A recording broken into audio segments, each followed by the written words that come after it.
मत्स्य अवतार भगवान विष्णु के प्रथम अवतार है।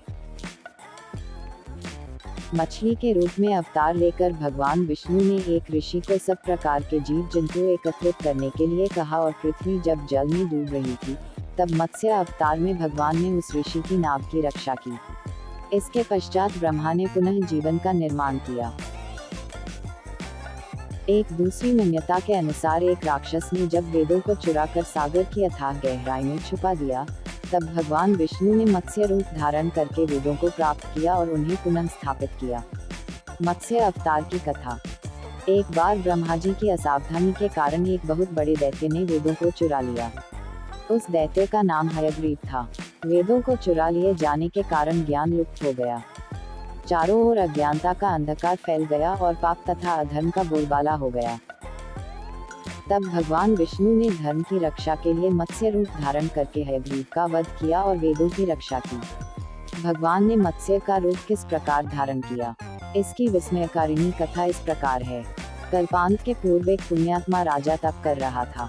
राजा का नाम सत्यव्रत था। सत्यव्रत पुण्यात्मा तो था ही, बड़े उदार हृदय का भी था। प्रभात का समय था, सूर्योदय हो चुका था। सत्यव्रत कृतमाला नदी में स्नान कर रहा था। उसने स्नान करने के पश्चात जब तर्पण के लिए अंजलि में जल लिया, तो अंजलि में जल के साथ एक छो मछली भी आ गई। सत्यव्रत ने मछली को नदी के जल में छोड़ दिया। मछली बोली, राजन, जल के बड़े बड़े जीव छोटे छोटे जीवों को मारकर खा जाते हैं। अवश्य कोई बड़ा जीव मुझे भी मारकर खा जाएगा। कृपा करके मेरे प्राणों की रक्षा कीजिए। सत्यव्रत के हृदय में दया उत्पन्न हो उठी। उसने मछली को जल से भरे हुए अपने कमंडलू में डाल लिया। तभी एक आश्चर्यजनक घटना घटी। एक रात में मछली का शरीर इतना बढ़ गया कि कमंडलू उसके रहने के लिए छोटा पड़ने लगा। दूसरे दिन मछली सत्यव्रत से बोली, राजन, मेरे रहने के लिए कोई दूसरा स्थान ढूंढिए, क्योंकि मेरा शरीर बढ़ गया है। मुझे घूमने फिरने में बड़ा कष्ट होता है।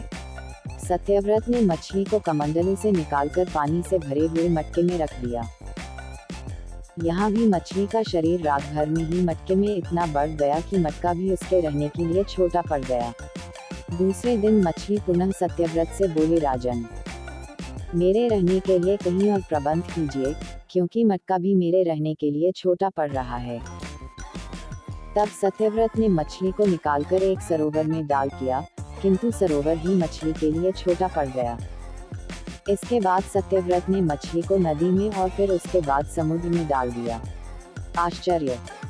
समुद्र में भी मछली का शरीर इतना अधिक बढ़ गया कि मछली के रहने के लिए वह छोटा पड़ गया। अतः मछली पुनः सत्यव्रत से बोली, राजन, यह समुद्र भी मेरे रहने के लिए उपयुक्त नहीं है। मेरे रहने की व्यवस्था कहीं और कीजिए। अब सत्यव्रत विस्मित हो उठा। उसने आज तक ऐसी मछली कभी नहीं देखी थी। वह विस्मय भरे स्वर में बोला, मेरी बुद्धि को विस्मय के सागर में डुबो देने वाले आप कौन हैं? मत्स्य रूपधारी श्रीहरि ने उत्तर दिया, राजन, हयग्रीव नामक दैत्य ने वेदों को चुरा लिया है। जगत में चारों ओर अज्ञान और अधर्म का अंधकार फैला हुआ है। मैंने हयग्रीव को मारने के लिए ही मत्स्य का रूप धारण किया है। आज से 7वें दिन पृथ्वी प्रलय के चक्र में फिर जाएगी। समुद्र उमड़ उठेगा, भयानक वृष्टि होगी, सारी पृथ्वी पानी में डूब जाएगी। जल के अतिरिक्त कहीं कुछ भी दृष्टिगोचर नहीं होगा। आपके पास एक नाव पहुंचेगी। आप सभी अनाजों और औषधियों के बीजों को लेकर सप्त ऋषियों के साथ नाव पर बैठ जाएगा।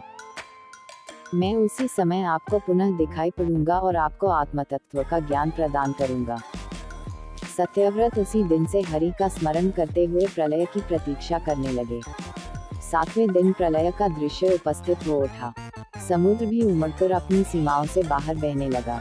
भयानक वृष्टि होने लगी। थोड़ी ही देर में सारी पृथ्वी पर जल ही जल हो गया। संपूर्ण पृथ्वी जल में समा गई। उसी समय एक नाव दिखाई पड़ी।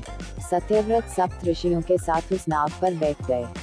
उन्होंने नाव के ऊपर संपूर्ण अनाजों और औषधियों के बीज भी भर लिए। नाव प्रलय के सागर में तैरने लगी। प्रलय के उस सागर में उस नाव के अतिरिक्त कहीं भी कुछ भी नहीं दिखाई दे रहा था। सहसा मत्स्य रूपी भगवान प्रलय के सागर में दिखाई पड़े। सत्यव्रत और सप्त ऋषिगण मत्स्य रूपी भगवान की प्रार्थना करने लगे। भगवान से आत्मज्ञान पाकर सत्यव्रत का जीवन धन्य हो उठा। वे जीते जी ही जीवन मुक्त हो गए। प्रलय का प्रकोप शांत होने पर मत्स्य रूपी भगवान ने हयग्रीव को मारकर उससे वेद छीन लिए। भगवान ने ब्रह्मा जी को पुनः वेद दे दिए। इस प्रकार भगवान ने मत्स्य रूप धारण करके वेदों का उद्धार तो किया ही, साथ ही संसार के प्राणियों का भी अमित कल्याण किया।